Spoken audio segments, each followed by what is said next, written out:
on est dans une logique de contrôle politico-administratif qui n'a plus rien d'indépendant. Il n'y a absolument personne d'indépendant dans tout ça.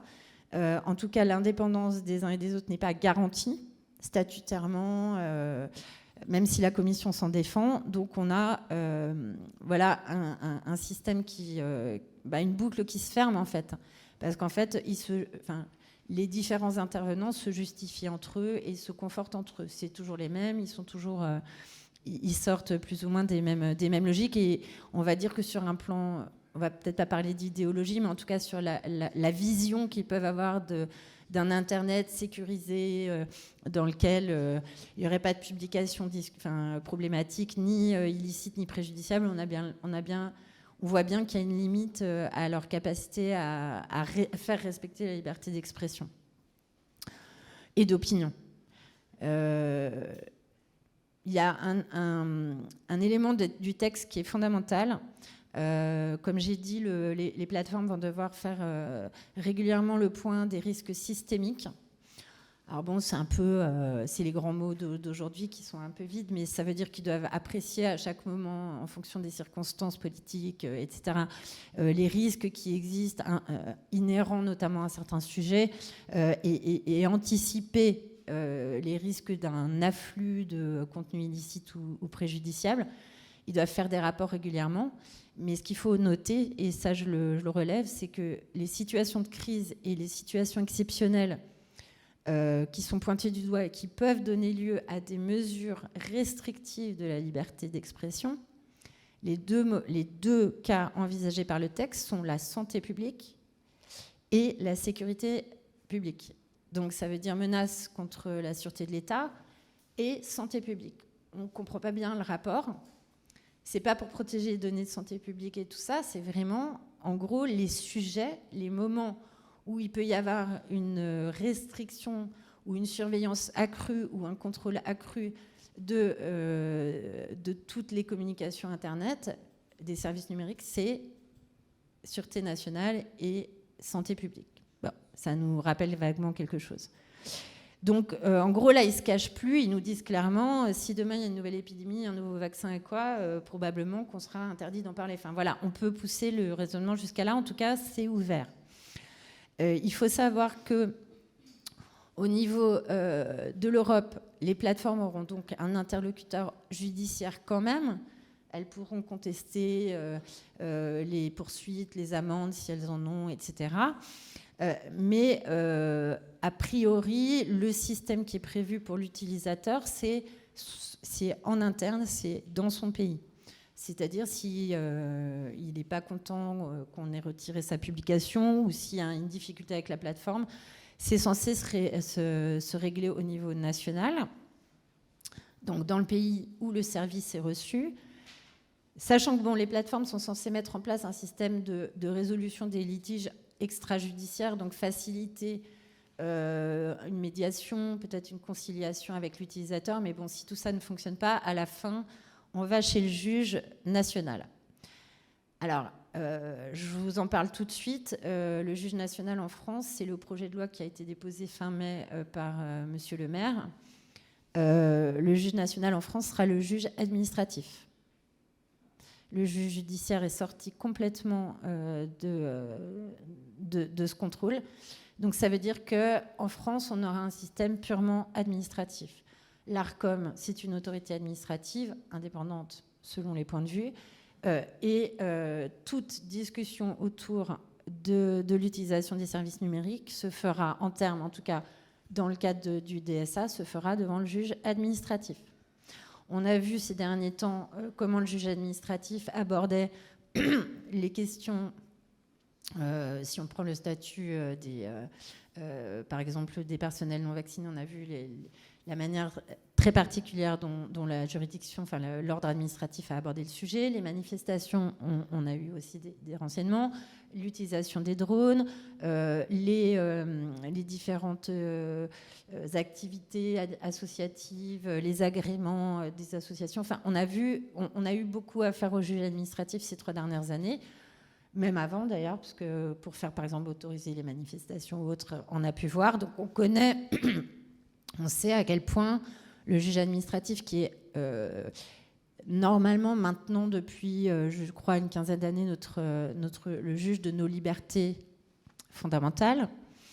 On a vu comment il fonctionne. Donc, on peut en conclure que ça risque d'être assez compliqué d'obtenir ce qu'on a pu connaître dans d'autres contextes. Alors, ce qu'il faut savoir, c'est que ça a été une des premières critiques qui a été faite à ce texte, pas que par les Français, mais il y a tout un groupe de députés européens qui étaient qui n'étaient pas opposés au texte, parce qu'effectivement, il était important pour eux de réglementer, par exemple, l'accès des mineurs à certains services en numérique.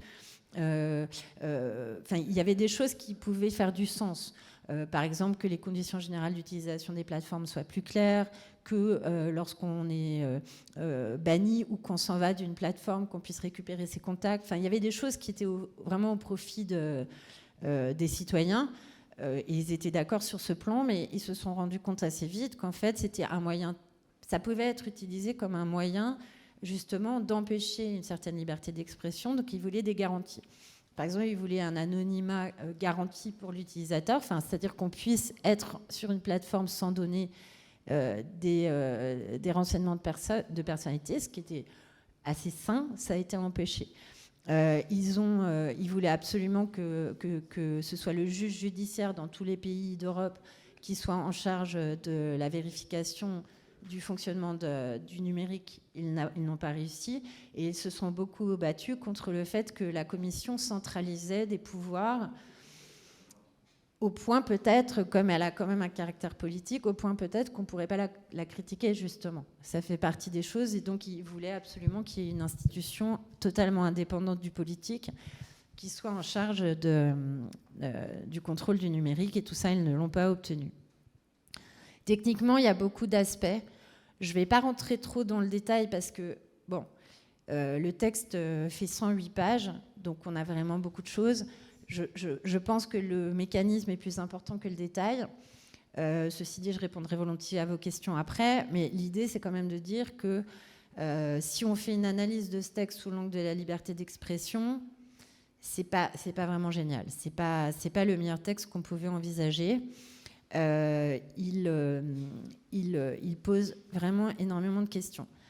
Maintenant, lorsqu'on met ce texte en rapport avec toute la législation française, par exemple, on se rend compte que ça va impliquer de changer beaucoup de choses, notamment la loi LCNE, plutôt LCEN, la loi sur le commerce et l'économie numérique. Ça va changer. Le RGPD va changer. Il va y avoir vraiment des gros changements. Donc, comme je vous ai dit, en France, c'est l'Arcom qui va se retrouver chargé de tout ça, en corrélation pour la partie plus commerciale avec la Direction générale de la répression des fraudes. Ça, c'est pas un mal, parce qu'en général, ils sont assez vigilants. Mais c'est pas eux qui vont contrôler les contenus. Eux, ils vont s'occuper surtout des conditions générales, des conditions de vente, etc. Et donc, on va avoir un contrôle totalement administratif de nos publications sur Internet. Donc, la question qui s'est posée à moi assez vite, c'est est-ce que ça concerne tout le monde, ou est-ce que les médias pourraient avoir un statut à eux? Alors, d'après, on ne va pas pouvoir absolument être totalement définitif sur ça, parce que justement, le texte sur la liberté des médias n'est pas encore finalisé, mais on peut déjà pressentir un certain nombre de choses. Donc, ce qu'il faut savoir, c'est qu'effectivement, le texte sur la liberté des médias, donc, qui s'appelle European Media Freedom Act, qui est en cours de discussion, ce règlement-là va donner un statut particulier aux médias en ligne ou aux publications dites d'information. Je vois qu'il y a tout de suite une question. Peut-être on répond tout de suite si ça trouble la compréhension de ce que je dis. Non. Media Freedom Act. Ouais, tout est en anglais, c'est pas du tout normal. Mais du coup, pour moi, c'est compliqué de... Enfin, je le traduis volontiers, mais vous le trouverez pas facilement sous une autre dénomination. Donc c'est EMFA. Ouais, non, mais je vérifiais si c'était bien écrit derrière. Effectivement, c'est écrit, ouais. En fait, c'est disponible sur les sites de la communauté européenne. Ouais. Par contre, il faut vraiment farfouiller parce qu'actuellement, sur ce truc-là, c'est en cours de discussion. Oui, c'est pas fait. Oui, tout n'est pas finalisé. Oui. Il y a encore des négociations et des discussions. Vous avez des sites qui sont pas mal foutus, comme toute l'Europe, par exemple, où vous trouvez des synthèses des discussions. Vous pouvez trouver le texte originaire, plus les amendements qui ont été suggérés. Après, on en a parlé récemment, surtout sur l'aspect surveillance du European Media Freedom Act, parce que je vais y revenir brièvement, mais en gros, c'est un texte qui est relativement protecteur, mais relativement protecteur des médias, mais par exemple qui empêcherait la surveillance d'un journaliste par un gouvernement, clairement. Et on a eu un peu de presse autour de ça récemment parce que justement, un des pays qui s'oppose à la protection contre la surveillance des journalistes, c'est la France. C'est quand même fort. Donc, c'est-à-dire que la France est pour le fait qu'on puisse surveiller les journalistes et que éventuellement on les oblige à révéler leurs sources. Donc voilà. Donc aujourd'hui, ce texte est en cours de discussion. Il tendrait à donner un statut particulier aux publications de nature médiatique, donc d'information, c'est-à-dire, je reviens au DSA précédent, lorsque vous avez une publication qui est contrôlée par une plateforme et qui est éventuellement retirée, le fait d'être un média vous donne un statut particulier et dans la rapidité de traitement de votre réclamation, si vous allez discuter avec la plateforme pour dire vous avez retiré ma publication, je suis un média, donc ils doivent traiter cette demande en urgence, ça c'est important. Et même si vous n'avez pas un statut particulier au regard du contenu illicite, bon, c'est normal. Un journaliste n'est pas plus autorisé que quelqu'un d'autre à faire un appel à la haine. Mais suivant le débat qui va s'instaurer, vous avez un regard différent parce que on considère que la liberté d'expression, c'est une chose, mais la liberté de la presse en est une autre. Ceci étant dit, je le dis tout de suite, pareil, j'aurais peut-être dû faire la critique en décalé, mais je préfère le dire maintenant, c'est que il y a pas mal de journalistes qui se sont émus parce que vous comprenez bien que en France avant, je parle hors numérique, lorsque vous faisiez une publication, il fallait aller devant un juge pour la faire retirer, pour la faire sanctionner, parce que soit elle était effectivement illicite ou il y avait diffamatoire ou quoi que ce soit. Donc c'était un débat judiciaire qui s'instaurait. Et on ne pouvait pas même saisir un journal comme ça, il fallait une autorisation de juge, etc. Évidemment, le fait de passer par un service numérique facilite la diffusion, ça on est tous d'accord, mais facilite aussi la censure, enfin le retrait. Parlons pas de censure, mais simplement de suppression ou de suspension de la publication. Comme c'est la plateforme qui le fait, ça pose déjà un premier problème. Mais surtout, la plateforme n'est pas obligée d'avoir l'autorisation d'un juge. Je dirais même conservatoirement, par exemple, on aurait pu l'autoriser à suspendre la publication 24 heures, le temps d'avoir une autorisation de juge. Mais non, c'est pas ça. Ils peuvent le faire tout seuls, sans jamais avoir des comptes à rendre. Et effectivement, vous allez aller ensuite discuter devant un juge. Ça va prendre un temps infini. Et pendant ce temps-là, la publication est obsolète, parce que la plupart du temps, les publications, au bout de 15 jours, elles n'ont plus d'intérêt. Peut-être même parfois moins que 15 jours, ou même 3 mois, mais je veux dire, ça peut prendre vraiment un temps infini. Donc, en fait, les critiques qui ont été émises par des grands journalistes français, c'est pas juste, c'est vraiment des gens qui connaissent bien tout ça, disent qu'en fait, ça va révolutionner, si ce texte rentre en vigueur en l'état, pour un Français, pour un journaliste français ou pour une publication en France, ça va être une régression phénoménale des droits des journalistes, je dis journalistes des médias plutôt, pardon, mais voilà, pour moi c'est un peu c'est plus général. Donc tous les médias vont voir leurs droits régresser parce qu'ils vont perdre tout le dispositif de la loi de juillet 1881 qui est protecteur de la liberté d'expression, toute la jurisprudence qui a été élaboré au cours du temps.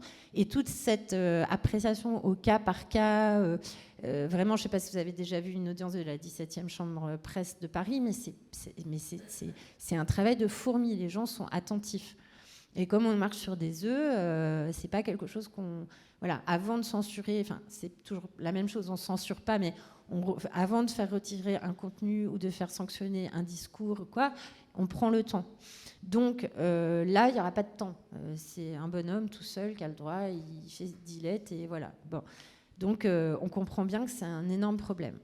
Il n'y a pas de garantie autre, c'est-à-dire il y aurait pu y avoir un statut des publications de nature médiatique qui les mettait complètement hors du règlement DSA ou quoi que ce soit. C'est pas le cas. Alors d'un côté, dans le European Media Freedom Act, vous avez une protection contre la surveillance des médias, des journalistes, okay, mais de l'autre côté, vous perdez des points. Donc c'est un peu souvent comme ça. Hein. L'Europe, ils vous donnent un petit morceau à droite et vous reprennent un gros morceau à gauche. Donc il faut voir que les textes peuvent être facilement utilisés d'une manière beaucoup moins optimiste et positive qu'on voudrait. Sinon, l'idée, c'est quand même effectivement de réguler les plateformes. Ça, j'entends bien. Plateformes de vente, plateformes de services numériques plus généralement. Mais on a aussi, pour ce qui concerne les médias, une volonté de réguler la sphère médiatique par des garanties, mais là qui vont porter sur l'aspect pluralisme, l'aspect financier et l'aspect transparence. Alors d'un côté, pour nous en France, c'est peut-être pas un mal, c'est-à-dire il faut que les États garantissent une meilleure répartition des aides financières aux médias. Donc ça pourrait aboutir à un petit peu une modification du paysage médiatique français, puisque le fait de subventionner très peu de médias et de ne pas subventionner beaucoup de petits médias, ça sera théoriquement plus possible. Il faudra qu'il y ait vraiment... L'État, par son financement, devra garantir le pluralisme. Le pluralisme, pour les gens qui ont rédigé ce texte, c'est pas 10 journaux, quoi. C'est le maximum possible. Donc il y aura des aides financières qui pourraient être attribuées à plus de médias indépendants, plus de petits médias. Il pourrait y avoir aussi, il y aurait une obligation de transparence, c'est-à-dire qu'on devrait savoir qui est propriétaire de quel média. Ça devrait être totalement transparent. Alors là-dessus aussi, vous imaginez bien la discussion, hein, on ne veut pas, etc. Il faudrait qu'il y ait aussi une aide financière, pas seulement aux médias, mais aussi aux journalistes. Donc ça voudrait dire que dans certaines situations, le journaliste, qu'il soit pigiste, indépendant ou dans certaines situations de difficulté, pourrait être aidé financièrement. Donc là aussi, ça peut avoir de l'intérêt. Ça a l'air pas trop mal de ce point de vue-là, ce texte. Et donc, en tout cas, de façade, ça garantirait une meilleure indépendance des médias et le pluralisme. Maintenant, le problème qu'on a en France, c'est qu'on a une approche...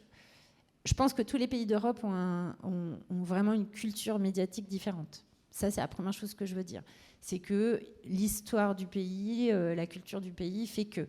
Donc, chez nous, par exemple, l'audiovisuel a toujours été traité à part. Et l'audiovisuel aujourd'hui, en plus, bon, il a quand même perdu beaucoup de parts de marché. Enfin, c'est plus vraiment le truc du moment, mais il a toujours été traité à part. La presse écrite a un statut particulier également, qu'on retrouve un peu sur le numérique, mais vraiment, on a un attachement très fort à la presse écrite, ce qui n'est pas le cas de tous les pays. Et en fait, ce texte a tendance à aplanir et à gommer toutes les différences entre ces différents types de médias. Et le problème, c'est que du coup, on va avoir vraiment des grandes réformes de nos textes internes qui, si le texte reste en l'état, va vraiment faire perdre beaucoup de choses à la presse écrite. Donc moi, dans presse écrite, à l'heure actuelle, je ne sais pas si c'est statistiquement juste ou si c'est culturellement ou socialement juste, mais je pense que le média numérique, même s'il est souvent vidéo, il y a quand même la presse écrite reste enfin voilà, pour nous, c'est pas parce que c'est pas une presse papier que c'est pas une presse écrite. Il y a beaucoup de services de presse écrite numérique et qui vont du coup perdre beaucoup à être assimilés comme ça, à être complètement noyés dans le média en général.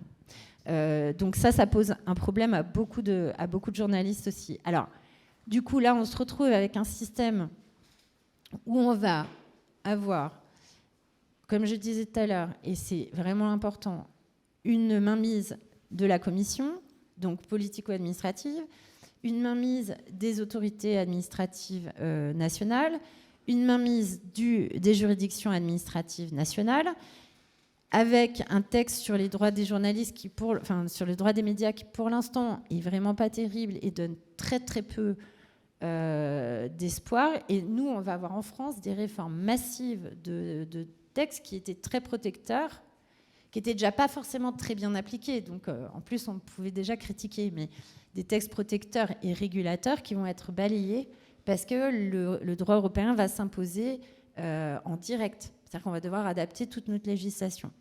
On a une perte, du coup, à mon avis, on a une grande perte de spécificité nationale, notamment qu'on trouvait dans les décisions de jurisprudence. Et puis tout ça sous couvert d'une meilleure régulation de l'Internet, donc quelque chose que ni vous ni moi, on a envie de contester. Évidemment que ça serait bien que ça soit bien régulé. Mais bon, voilà. Donc, pour que les choses soient claires, il faut savoir que dans tous les cas, et ça va permettre tout à l'heure de faire la transition avec les aspects techniques qui vous seront présentés, il faut savoir que la limite de tout ça, la première limite qu'on peut voir, elle n'est pas juridique, elle est technique. C'est-à-dire que les plateformes auront des obligations de moyens et non pas de résultats. Si elles peuvent démontrer que techniquement, elles ne sont pas à même de faire leur travail de contrôle, de surveillance et de suppression, elles n'auront pas d'amende. Ça, c'est un premier point. Ensuite, on a une autre limite technique, c'est que manifestement, les comités européens ne sont pas du tout prêts techniquement. Il n'y a pas le personnel, il n'y a pas les cerveaux. Ils font appel, ils demandent que, voilà, ils essaient de recruter des experts, etc. Mais je pense qu'ils ne les payent pas très bien. Donc, voilà, il n'y a personne qui a envie d'aller bosser là-bas. Donc, ça va être la deuxième limite technique. Et puis la troisième limite technique, c'est la question que je me suis posée tout de suite en lisant tout ça, c'est est-ce que les plateformes voudront rester en Europe ? En fait, moi, mon premier réflexe a été de me dire, ils vont s'en aller. En fait, comme Twitter, ils vont s'en aller. Donc, qu'est-ce qu'on fait s'ils s'en vont ? Est-ce qu'on a besoin d'eux ? Est-ce qu'on n'a pas besoin d'eux ? Tout ça, c'est des réponses que je n'ai pas. Mais c'est intéressant.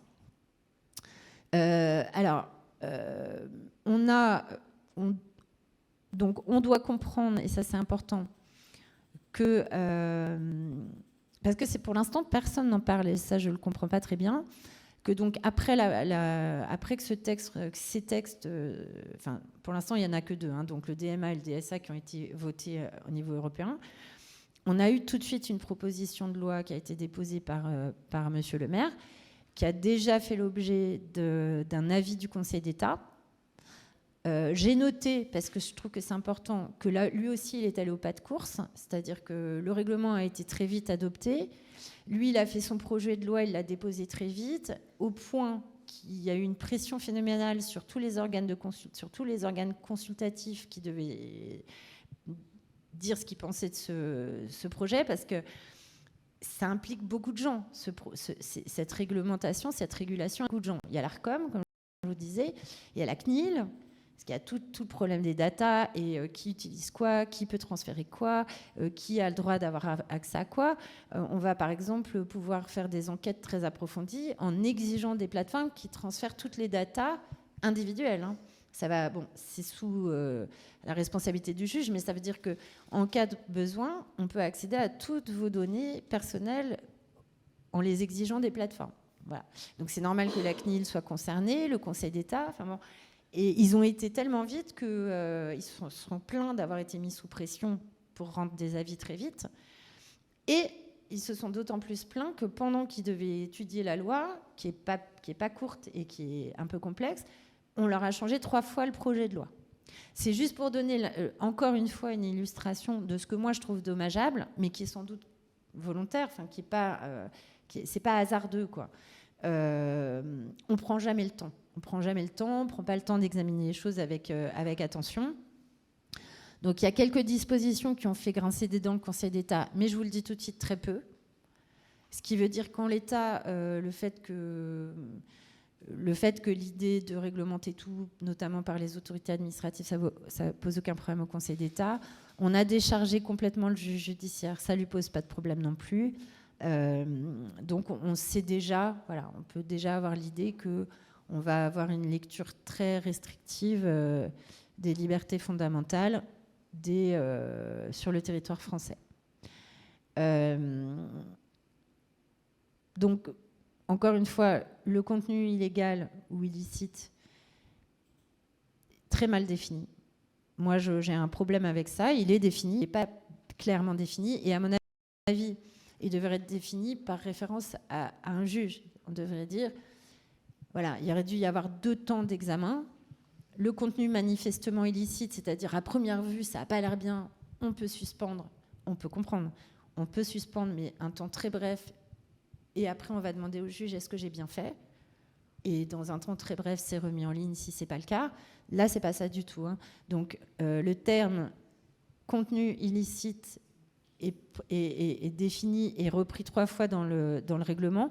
Mais le contenu manifestement illicite, qui à mon avis est le seul sur lequel la plateforme aurait dû pouvoir agir, ben, il est visé qu'une fois, on ne sait même pas pourquoi, ça n'a rien à voir. Enfin, c'est vraiment très mal fait. Et puis il y a ce contenu préjudiciable qui va permettre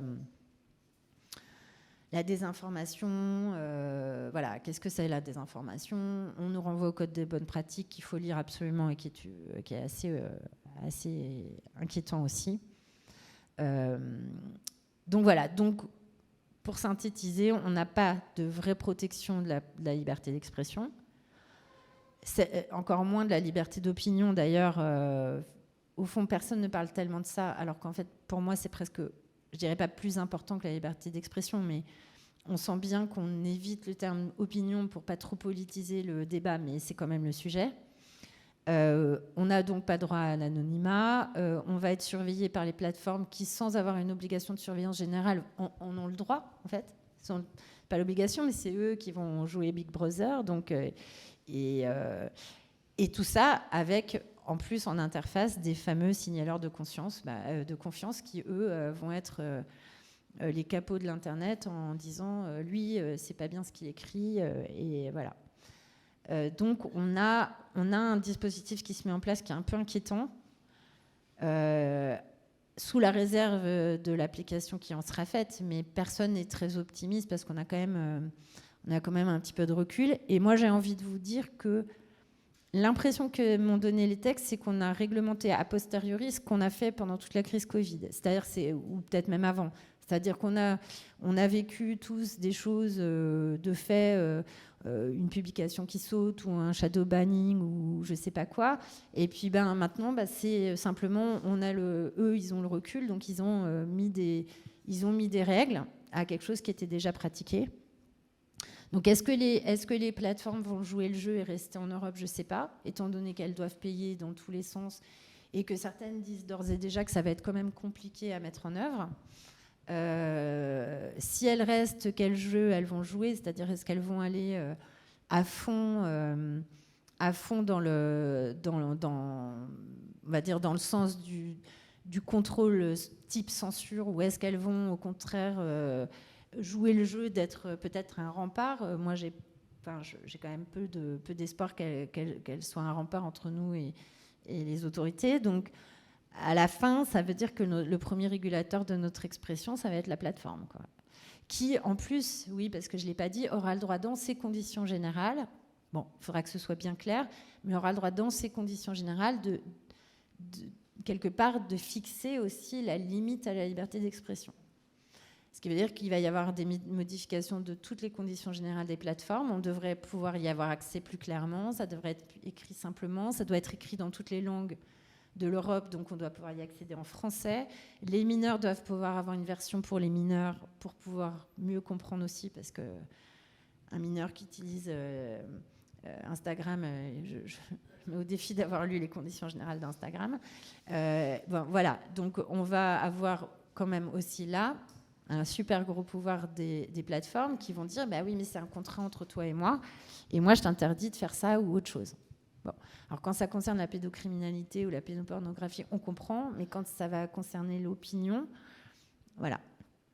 Donc se mettre ça dans la tête et lire. Moi, je pense que on a déjà toute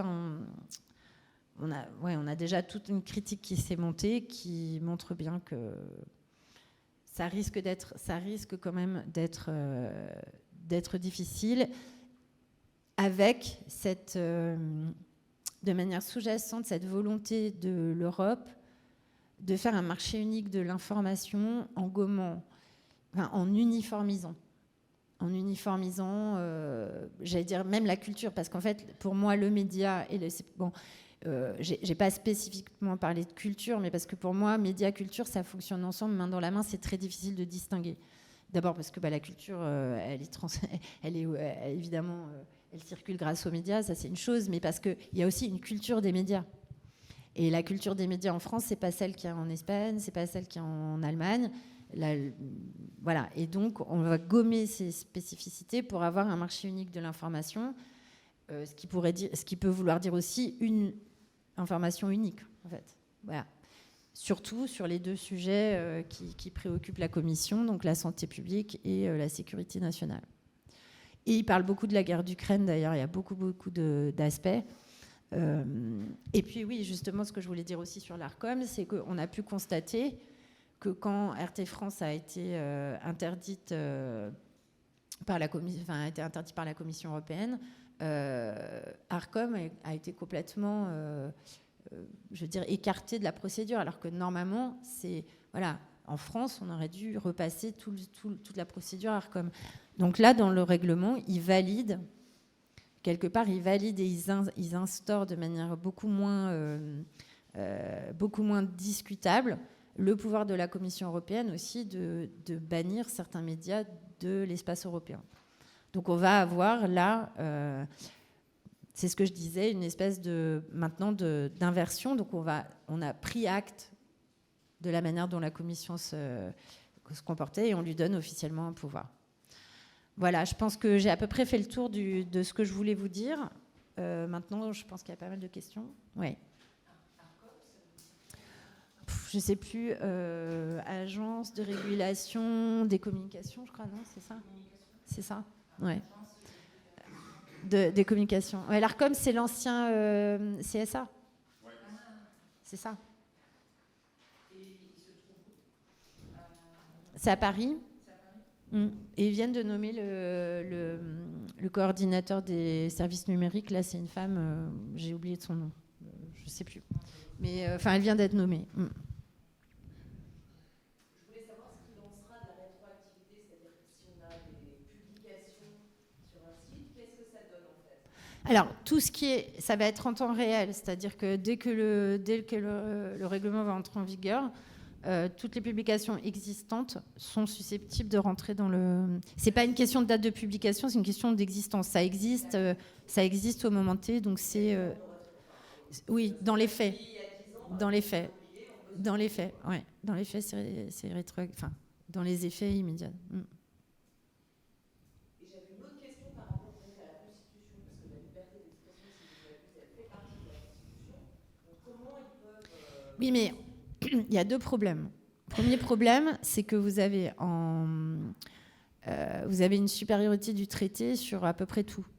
Et donc, en fait, pourquoi l'Europe aujourd'hui pose des problèmes aux juristes, c'est que à partir du moment où vous avez un système qui est plus fort que qui est au-dessus de la Constitution, les traités sont supérieurs à tout. Alors, on n'a jamais donné son accord pour que l'Europe aille aussi loin en termes de régulation, de droit, d'ingérence et tout ça. Mais à partir du moment où on a signé les accords principaux, on on a renoncé à beaucoup des protections qu'on avait dans notre droit. Maintenant, le droit européen n'est jamais totalement incompatible avec notre Constitution, puisque par exemple, la Cour européenne des droits de l'homme, enfin la Convention européenne des droits de l'homme ou la Charte des droits fondamentaux reprennent peu ou prou les mêmes droits que ceux qu'on a dans la Constitution. Il n'y a pas de spécificité. Grosso modo, un pays comme la France n'a jamais refusé à qui que ce soit des droits qui sont dans la Convention européenne des droits de l'homme. Après, c'est une question de modulation. Et le problème, il est dans la... Pour moi, à partir du moment où on est obligé de rappeler que ah oui, la plateforme devra respecter la liberté d'expression, c'est bien qu'on a conscience qu'on est dans une démarche de rogner cette liberté. Donc la liberté d'expression, elle est toujours dans la Convention européenne, elle est dans les attendus, enfin ce qu'on appelle le préambule du règlement. Il y a 45 ou 50 pages de préambule. C'est indigeste, dans lesquels ils ne font que répéter oui, mais tout ça, on ne touchera jamais à la liberté d'expression, on ne touchera jamais aux droits fondamentaux du citoyen. Mais si on se sent obligé de le dire toutes les 4 lignes, c'est qu'a priori, on a bien envie de le faire. Donc, là, même le Conseil d'État vient nous dire qu'a priori, tout ça est tout à fait compatible avec le droit français, que ça pose aucun problème.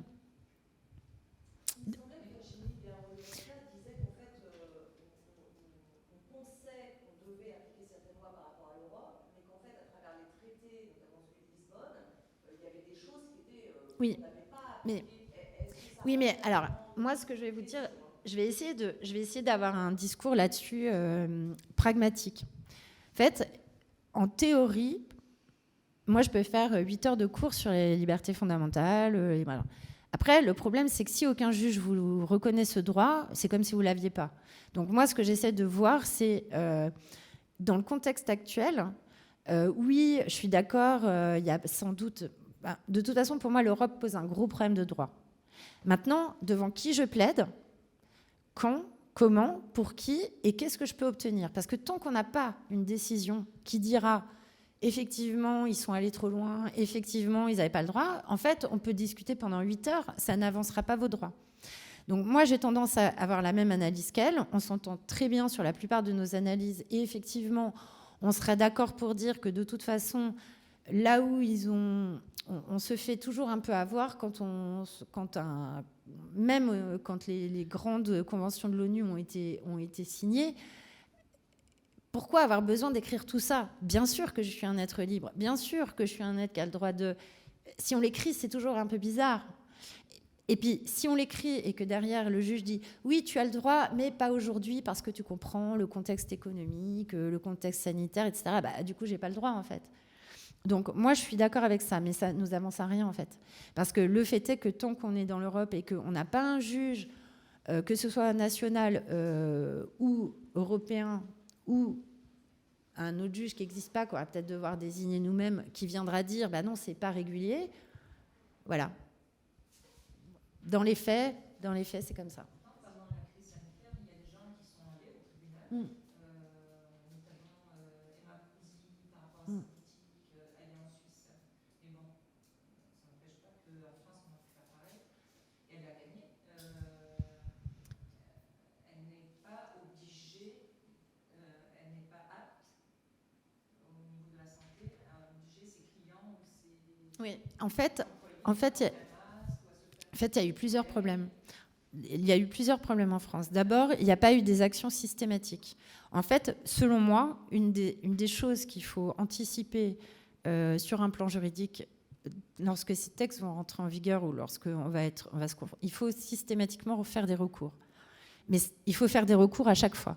Ça, pour moi, ça a été un des problèmes. En France, on a essayé de couvrir tous les sujets, mais ça n'a pas été possible parce que soit c'était une question de moyens ou de motivation ou de trouver l'avocat qui voulait bien porter le truc. Mais déjà, lorsqu'on voit effectivement tous les gens qui se sont battus, il y en a quand même qui ont eu des beaux résultats sur le droit de manifester. Enfin, après, il y a un décalage aussi. Souvent, on a la décision un peu tard, mais c'est pas grave parce qu'au moins, on trouve un juge qui remet tout d'aplomb. Donc, je suis pas en train de dire qu'il faut pas le faire, hein. Je suis en train de dire, tant qu'on est au stade théorique, c'est super intéressant, on peut vous faire des débats, mais franchement, ça vous avance à rien. Sauf à réfléchir et peut-être justement à dire, bon, il y en a un là qui veut bien que j'aille plaider pour lui tel sujet. Parce qu'on en est là, on en est à dire tel truc, on ne doit pas le laisser passer, qui veut y aller. Donc, il va falloir y aller systématiquement et il faut effectivement qu'on ait à chaque fois le curseur d'un juge. Parce que c'est lui qui nous dira, voilà, est-ce que la plateforme a raison, est-ce que c'est moi qui ai raison, est-ce que le média est protégé, etc. Mais ça implique aussi de s'organiser, ça implique d'avoir des gens motivés sur du long terme. Et on voit bien, en Belgique, il y a eu de très belles décisions, en Suisse aussi. Ça dépend, voilà, il y a eu des pays où les gens se sont battus plus, des gens... Honnêtement, en France, on ne s'est pas beaucoup battus quand même. Pas beaucoup. Il faut juste le dire. Après, c'est pas dramatique, hein. Et ça ne veut pas dire non plus que c'est fini et qu'on ne pourra jamais y revenir. C'est juste que constatons... Voilà, donc moi je vous dis, il faut des avocats motivés qui acceptent de plaider ce genre de choses pour faire acter que nos droits ne doivent pas être mangés, mais il faut aussi des gens qui sont prêts à mettre leur nom sur une procédure.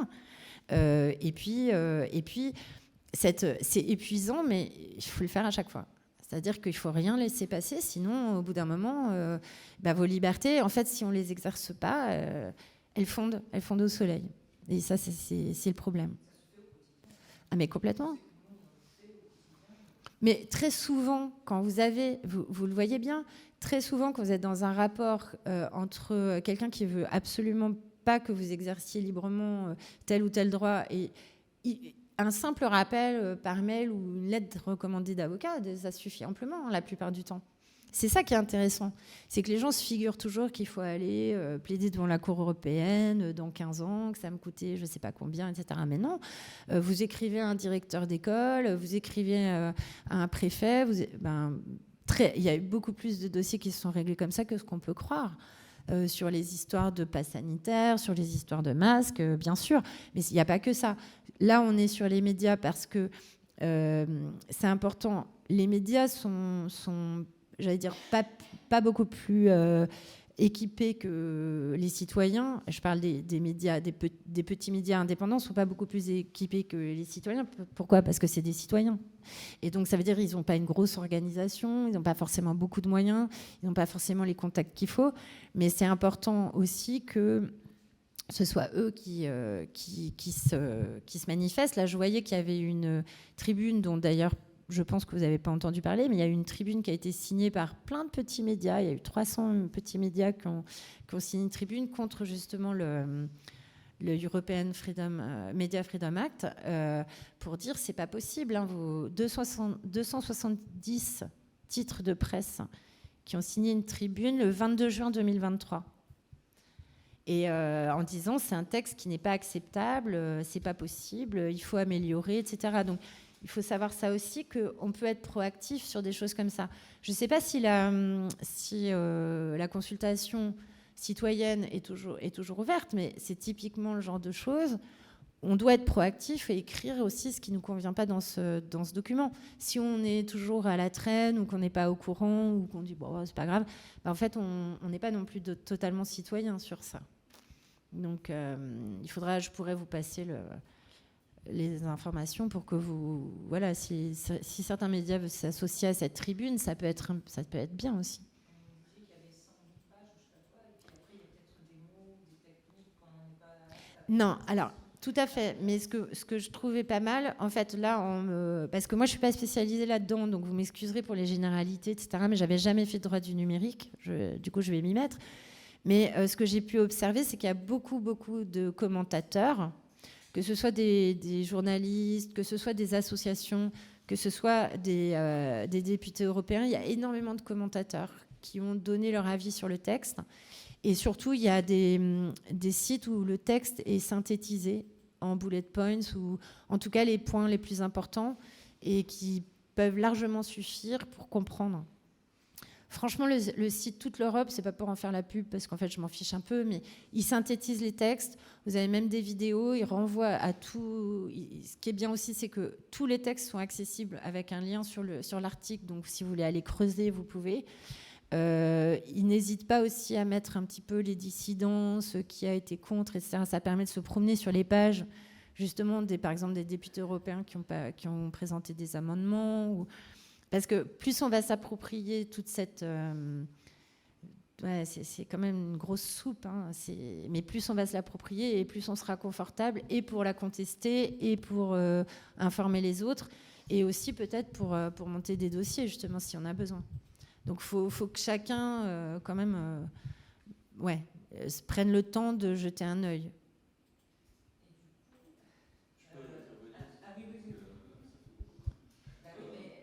Bonjour, alors moi c'est Alain pour Aux Citoyens, sur YouTube justement, on a une chaîne sur YouTube. Il y a plein de points en fait qui sont assez, je vais dire, qui font peur, quoi. Ouais. Et qui sont en contradiction avec la charte de Munich, que j'ai largement contribué à faire connaître d'ailleurs. Maintenant tout le monde en parle, mais finalement il n'y a pas beaucoup de gens qui s'en approchent et qui la suivent. Ce que je vois en fait, c'est que le véritable censeur, ce sera la plateforme. Oui. Finalement, à propos ces DGE, finalement, ces CGE, personne ne les lit. Non. Donc ils pourront faire tout ce qu'ils veulent. Du coup, on va être finalement enchaîné. Ouais, c'est le problème. C'est que en fait, c'est quand même des sociétés commerciales à la base. Qui ont théoriquement pas plus de droits que nous, voire peut-être moins, parce que théoriquement, elles sont régulées justement de manière assez sévère. Et en fait, là, on leur donne la main sur le... Oui, ils seront en contrôle des publications. Et ça, c'est le plus gros problème du dispositif. Et en plus, comme ils y sont forcés, parce qu'ils auraient pu, je sais pas, un Twitter, on pourrait se dire, bon...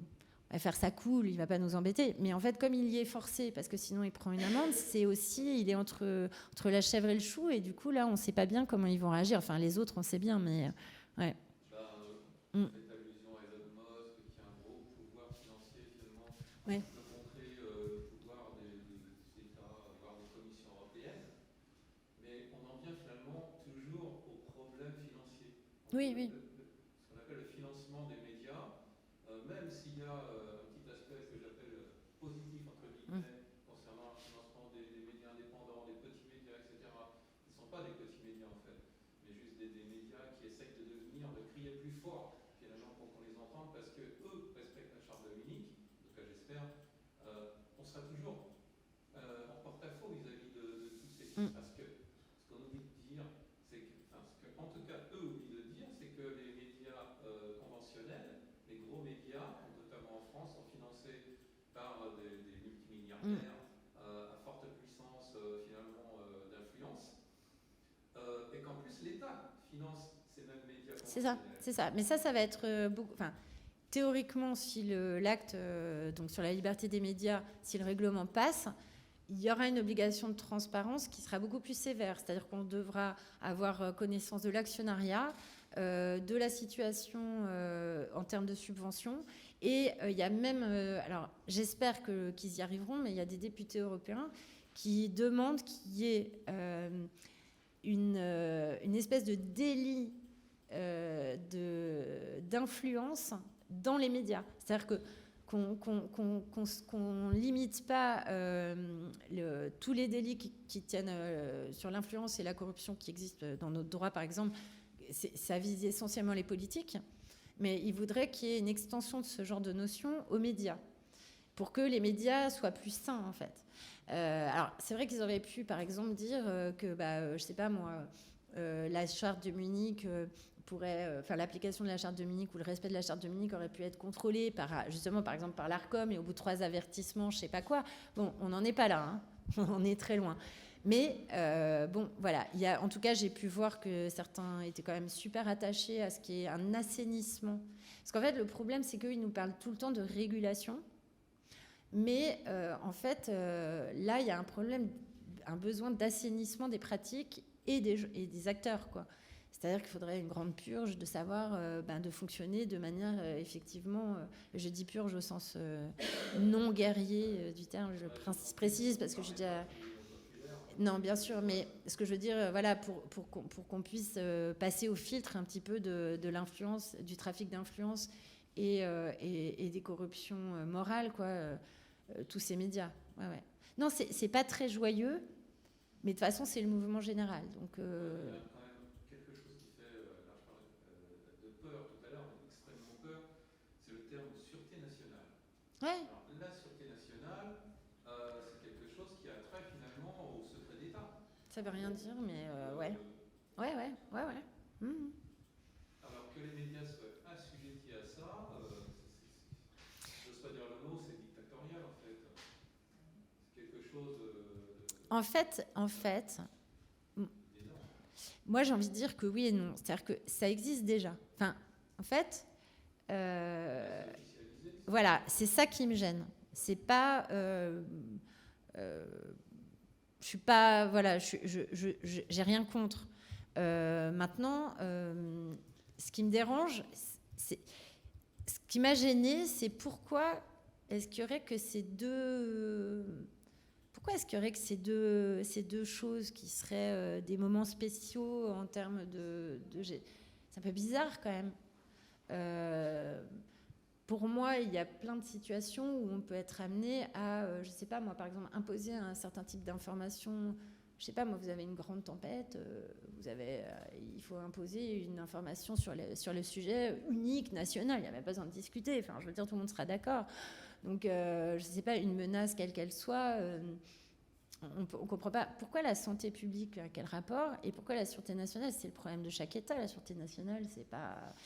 Donc, bon, qu'on réglemente, c'est pareil, il n'y a pas besoin non plus de réglementer, par exemple, spécifiquement toutes les publications de nature terroriste. Enfin, il n'y a pas besoin d'une législation spéciale. Tous les pays ont ça dans leur... Donc, pourquoi rajouter ce niveau sur la santé et la sûreté? À mon avis, en effet, c'est prédictif, en fait. Selon moi, c'est prédictif. Enfin, j'espère que je me trompe, mais c'est un peu l'impression que ça m'a donné, hein.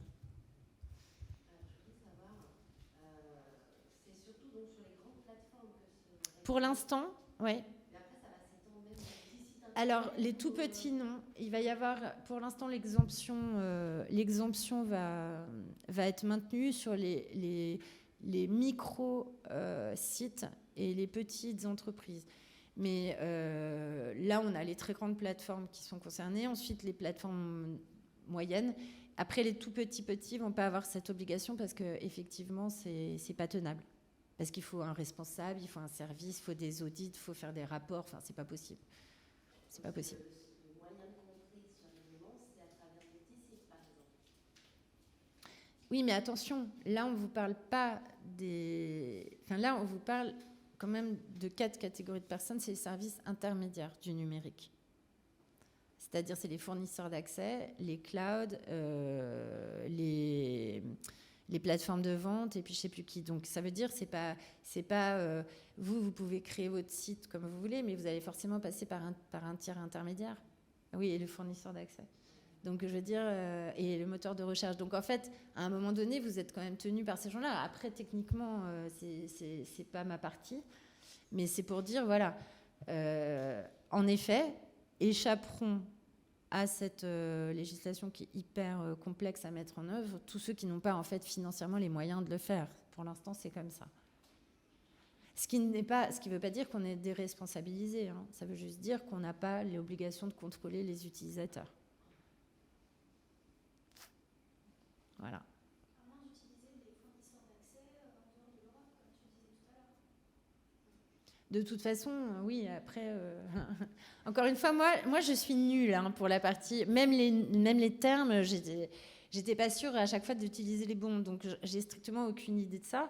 Mais oui, de toute façon, c'est pas un système non plus qui n'a pas ses limites. Hein. Ça, c'est évident. Et comme je disais tout à l'heure, la première limite, et à mon avis, ça va être la plus utile dans les semaines et les mois à venir, c'est quand même de prendre en considération que techniquement... Ils ont mis en œuvre ils ont pris leur texte très vite, mais par contre, ils ne sont pas donné les moyens encore, puisqu'ils sont encore en train de recruter. Et beaucoup de commentateurs qui connaissent bien l'Europe disent oh là là, avant qu'il y ait le personnel dans le comité, les plateformes iront plus vite, si ce n'est pas déjà d'ailleurs fait complètement. Parce que les plateformes, pour elles, c'est pas compliqué de recruter des techniciens ou des ingénieurs. C'est pas du tout dur, c'est leur métier. L'Europe, donc ils ont prévu aussi, pour vous dire juste à quel point ils ne sont pas confortables. Ils ont prévu de pouvoir faire circuler le personnel technique d'un pays à l'autre ou de faire remonter au comité le personnel de l'ARCOM, le faire remonter au comité si jamais ils sont coincés parce qu'ils n'ont pas assez de personnel. Enfin, on voit bien qu'ils ne sont pas confortables avec... ils n'ont pas pris les devants, quoi. Donc, voilà, donc les prochaines dates pour nous, c'est 7 juillet, la loi Le Maire qui passe en première lecture, et 25 août, l'entrée en vigueur du règlement. Ce qui veut aussi dire, à mon avis, par exemple, en termes de prévision, que le maire, il estime que sa loi, elle va passer comme une lettre à la poste, puisqu'elle est censée être entrée en vigueur le 25 août, quoi. Donc, ouais. Encore un truc où il y aura un très long débat. Ouais, c'est bien parce qu'on a l'enchaînement là en fait par rapport à ce qui va se dire en fait cet après-midi. Oui. Bon, déjà, on va remercier Maître Maude Marian d'avoir pris du temps pour essayer de nous expliquer cet aspect c'est un peu compliqué. Juridique. Et le collectif des 300, bien évidemment, qui travaille énormément en fait sur ce sujet-là à partir du moment où ils ont été un petit peu mobilisés. On va remercier en fait toutes les personnes qui se sensibilisent. Je sais que vous avez vu par exemple Mediapart faire une publication notamment sur l'European Media Freedom Act qui, je pense, moi, à mon avis, va être le cheval de Troie le plus dangereux pour les médias.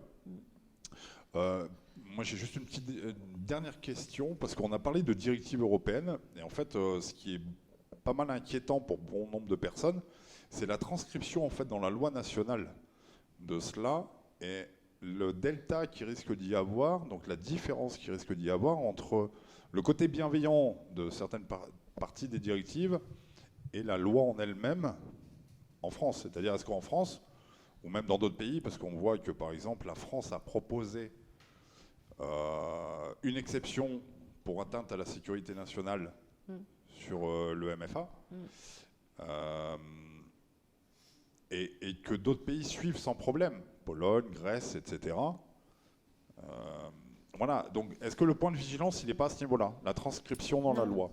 Non, parce que, alors, oui et non. C'est-à-dire que là, on passe, tout le système était organisé par des directives, et là, c'est un règlement. Il est d'application directe.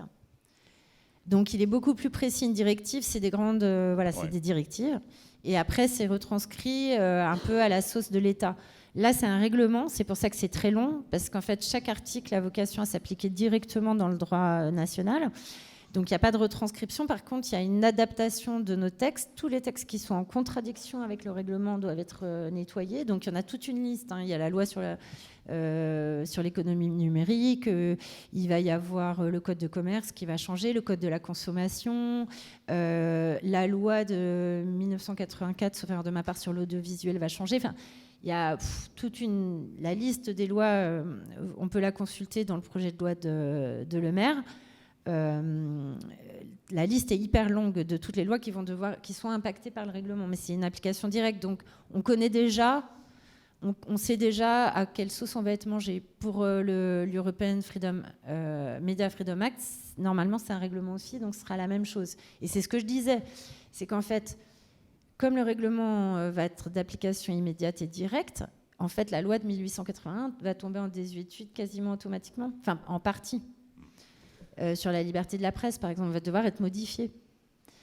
Donc c'est un peu ce que tu dis, mais un peu différemment, quoi, si tu veux. Voilà. Ça revient à peu près au même, mais dans l'autre sens, quoi, dans le mécanisme inverse. Bon, je pense qu'on arrive au bout de cette conférence. Vous avez peut-être quelque chose, une dernière question ou quoi que ce soit. C'est la dernière des dernières pour Maître Maude Marian. Non ? Non. Eh ben. Voilà. Bon, je pense que tout le monde a faim. Oui. Donc on va remercier, merci. Et puis... Et puis nous, on se donne rendez-vous tout à l'heure à partir de 14h. On dit bien à partir, parce que vous connaissez chez TWeb. Les horaires, c'est pas notre fort. Voilà. Donc on vous donne rendez-vous à partir de 14h où justement on va peut-être poser les solutions. On a parlé un petit peu du problème, maintenant on parlera des solutions. À tout à l'heure.